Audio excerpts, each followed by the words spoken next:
Hi friends, ಅಭಿರುಚಿಗೆ ಸ್ವಾಗತ. ಇವತ್ತು ಆರೋಗ್ಯಕರದ ಒಂದು ಕೈ ಕಾಲು ನೋವಿರುತ್ತೆ, ಸುಸ್ತು ಇರುತ್ತಲ್ವ, ಅದಕ್ಕೋಸ್ಕರ ರಾಗಿ ಇದು ಉಂಡೆ ಮಾಡ್ತಾಯಿದ್ದೀನಿ. ದಿನ ಒಂದೊಂದು ತಿನ್ಕೊಬಂದರೆ ಸುಸ್ತು ಎಲ್ಲ ಕಡಿಮೆ ಆಗುತ್ತೆ, ತುಂಬ ಒಳ್ಳೆಯದು ಆರೋಗ್ಯಕ್ಕೆ. ಈಗ ರಾಗಿ ಸ್ವಲ್ಪ ಒಂದು ಕಪ್ ತೊಗೊಂಡಿದ್ದೀನಿ, ಇದರಲ್ಲಿ ಒಂದು ಕಪ್ ತೊಗೊಂಡಿದ್ದೀನಿ. ಹಾಕಿ ಸ್ವಲ್ಪ ತುಪ್ಪ ಹಾಕಿ ಫ್ರೈ ಮಾಡ್ತಾಯಿದ್ದೀನಿ. ನೋಡಿ, ಸ್ವಲ್ಪ ಹುರ್ಕೊಂಡಾಗಿದೆ, ಈಗ ತೆಗಿತಾ ಇದ್ದೀನಿ. ಈಗ ಶೇಂಗಾ ಬೀಜ ತೊಗೊಂಡಿದ್ದೀನಿ, ಅದು ಚೆನ್ನಾಗಿ ಸಿಪ್ಪೆ ಹೋಗೋವರೆಗೂ ಹುರ್ಕೊಬೇಕು ಚೆನ್ನಾಗಿ. ನೋಡಿ, ಇದು ಹುರ್ಕೊಂಡಾಗಿದೆ. ಈಗ ಎಳ್ಳು ಹಾಕ್ತಾಯಿದ್ದೀನಿ, ಒಂದು 4 ಟೇಬಲ್ ಸ್ಪೂನ್ ಎಳ್ಳು. ಇದು ಚೆನ್ನಾಗಿ ಹುರ್ಕೊಬೇಕು. ನೋಡಿ, ಇದು ಹುರ್ಕೊಂಡಾಗಿದೆ. ಒಂದು ಸ್ವಲ್ಪ ಉಪ್ಪು ಹಾಕ್ತಾಯಿದ್ದೀನಿ. ಬಿಸಿನೀರು ಹಾಕ್ಕೊಂಡು ಚೆನ್ನಾಗಿ ಕಲಿಸ್ಬೇಕು. ಸ್ವಲ್ಪ ನೀರು ಹಾಕಿ ಚೆನ್ನಾಗಿ ಕಲಿಸ್ಕೊಳ್ಳಿ. ನೋಡಿ, ಈಗ ಉಂಡ್ಕೊಂಡು ತಟ್ಕೊಳ್ಬೇಕು, ಬೇಯಿಸ್ಬೇಕು ಇದನ್ನು. ನೋಡಿ, ತವೆ ಮೇಲೆ ಹಾಕಿದ್ದೀನಿ, ಒಂದು ಸ್ವಲ್ಪ ಬೇಯಿಸ್ಕೊಬೇಕು. ಇದು ಹೆಂಗೆ ಅಂತ ಹೇಳ್ತೀನಿ.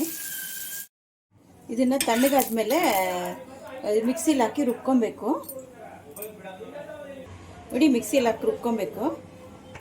ನೋಡಿ, ಎಳ್ಳು, ಶೇಂಗಾ ಬೀಜ, ಈ ಥರ ರಾಗಿದು ಎಲ್ಲ ಮುರ್ದಿ ಹಾಕಿದ್ದೀನಿ. ಎಲ್ಲ ಹಾಕಿ ರುಬ್ಕೊಂಬರಬೇಕು. ಬೆಲ್ಲ ಹಾಕಬೇಕು. ಇದೆರಡು ಸರಿ ರುಬ್ಕೊಂಬರೋಣ.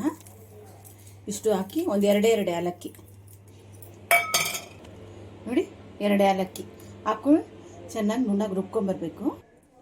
ನೋಡಿ, ಈ ಥರ ಆದರೆ ಅದು ಸಾಕು, ಜಾಸ್ತಿ ಏನು ನುಣ್ಣಗೆ ಬೇಕಾಗಿಲ್ಲ. ಇಷ್ಟಿದ್ರೆ ತಿನ್ನೋಕ್ಕೂ ಚೆನ್ನಾಗಿ ಬಾಯಿಗೆ ಸಿಗುತ್ತೆ. ಎಣ್ಣೆ ಆದರೂ ಹಾಕ್ಬೋದು, ತುಪ್ಪ ಆದರೂ ಹಾಕ್ಬೋದು. ನಾನು ತುಪ್ಪ ಹಾಕ್ತಾಯಿದ್ದೀನಿ.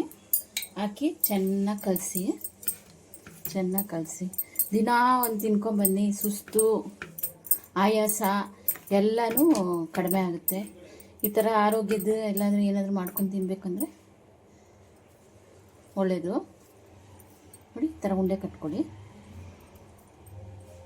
ಎಲ್ಲನೂ ಈ ಥರ ಉಂಡೆ ಕಟ್ಕೊಳ್ಳಿ. ಮಕ್ಳಿಗೂ ಕೊಡಿ. ಯಾರು ಎಲ್ಲ ರಾಗಿ ಮುದ್ದೆ ಎಲ್ಲ ಇದು ಮಾಡ್ತಾ ಇದನ್ನು ಕೊಟ್ಟರೆ ನೋಡಿ ಚೆನ್ನಾಗಿ ತಿಂತಾರೆ ಮಕ್ಕಳು. ರಾಗಿ ಸಿಂಬಳಿ ಉಂಡೆ ರೆಡಿಯಾಗಿದೆ. ನೋಡಿ, ಎಷ್ಟು ಚೆನ್ನಾಗಾಗಿದೆ. ನೀವೊಂದ್ಸರಿ ಟ್ರೈ ಮಾಡಿ. ಇನ್ನು ಆರೋಗ್ಯಕ್ಕೆ ತುಂಬ ಒಳ್ಳೆಯದಿದು.